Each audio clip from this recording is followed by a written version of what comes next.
बंगाली तो नहीं नहाया है, बंगाली नहाए तो नहीं है। ये जुबेल सेंटर में पानी है सर, बेचारा परेशान खड़ा हुआ था, हमने उसके चेहरे पे मुस्कुराहट दे दी है।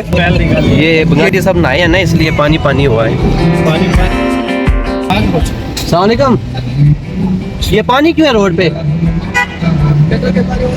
ये बंगाली तो नहीं नहाया है, बंगाली नहाए तो नहीं है। ये जुबेल सेंटर में पानी है सर।